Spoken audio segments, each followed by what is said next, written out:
Bonjour la France sur Europe 1. On va parler de médecine douce parce qu'une tribune sur le sujet publiée hier dans le Figaro a attiré notre attention. 124 médecins et professionnels de santé ont décidé de tirer la sonnette d'alarme sur, je cite, les promesses fantaisistes et l'efficacité non prouvée des médecines dites alternatives comme l'homéopathie, une discipline ésotérique. Je vous vois, je vous sens, chers auditeurs, déjà en train de vous énerver. Vous pouvez, sur les réseaux sociaux, #Bonjour la France. Qu'est-ce que c'est que cette tribune, docteur?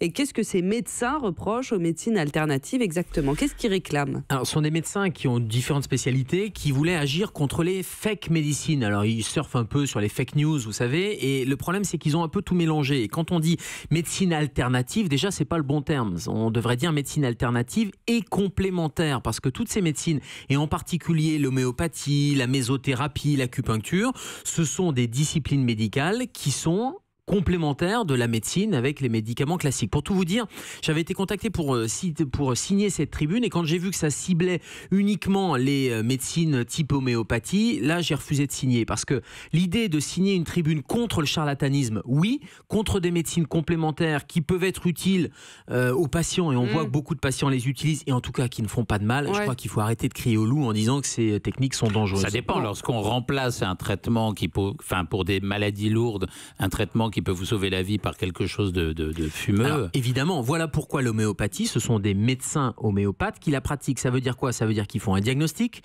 Quand il y a une thérapeutique qui est indispensable, vitale, et je pense aux antibiotiques quand vous avez une infection, au traitement d'un cancer avec la chimiothérapie, etc., il n'est pas du tout question que l'homéopathie ou l'acupuncture se substituent. Oui, bien sûr. En revanche, qu'elle puisse apporter quelque chose en plus. C'est ça, il y a un chiffre, je rappelle ces statistiques. 40% des Français y ont recours à ces médecines alternatives, comme vous dites, et il existe 6000 médecins qui les pratiquent. Ces médecines alternatives, donc elles ne sont pas reconnues par le Conseil de l'ordre des médecins. Je ne dis pas alternative, je dis alternative et complémentaire. Si, bien sûr, elles sont reconnues par l'ordre des médecins. On dit jamais il y a même un diplôme d'université. Bah oui, mais le problème, il vient peut-être de là. On devrait parler de médecine complémentaire.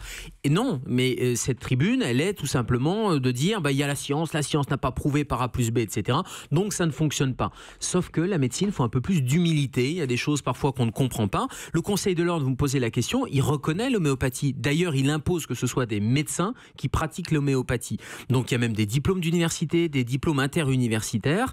Et quand on regarde, parce que là aussi c'est intéressant d'être en complémentarité, ou parfois à la place quand on n'a pas besoin, il n'y a pas de risque vital, il n'y a pas besoin d'un autre traitement. Quand on regarde les médecins homéopathes, ils prescrivent moins que les autres. C'est-à-dire que les patients qui sont suivis par des médecins homéopathes, ils ont une consommation de benzodiazépines, vous savez, ces molécules pour vous faire dormir, etc., de moins 71%. Ça, c'est une grande étude européenne qui avait été menée. Je vais donner quand même les arguments des auteurs de ce texte qui pointent du doigt donc 3 risques, dont l'utilisation de ces médecines alternatives. Tout d'abord, elles soignent l'inutile en surmédicalisant la population. Ça, c'est l'inverse, puisque ce chiffre le prouve. Ils prennent moins de médicaments et moins de benzodiazépines ou d'anti-inflammatoires. Deuxième argument, elles installent une défiance vis-à-vis de la médecine conventionnelle. Alors, je suis d'accord avec les charlatans. Moi, ce qui me gêne, c'est qu'on se trompe de cible. La cible, c'est pas l'homéopathie ou l'acupuncture, c'est plutôt les coachs, les thérapeutes, les gens qui font du biomagnétisme, qui sont absolument pas professionnels de santé.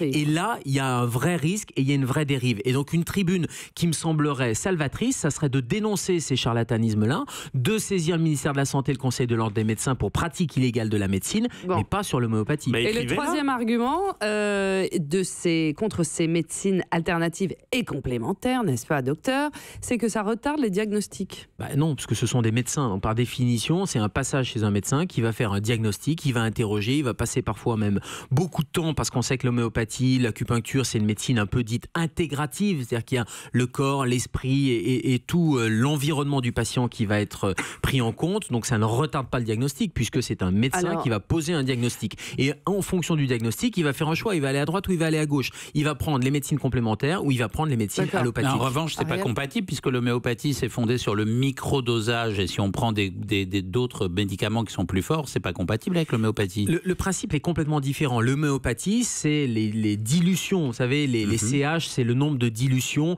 et l'argument des scientifiques, c'est de dire on retrouve très très peu, voire pas de principe actif à la clé.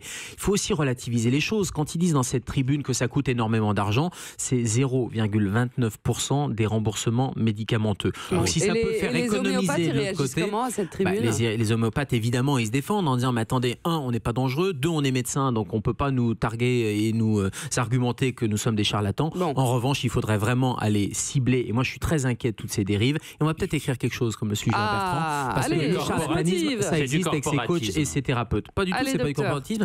Cette tribune, oui. Peut-être. Bon, on attend la tribune du docteur Gérald Kierzek. Merci beaucoup, on vous retrouve demain.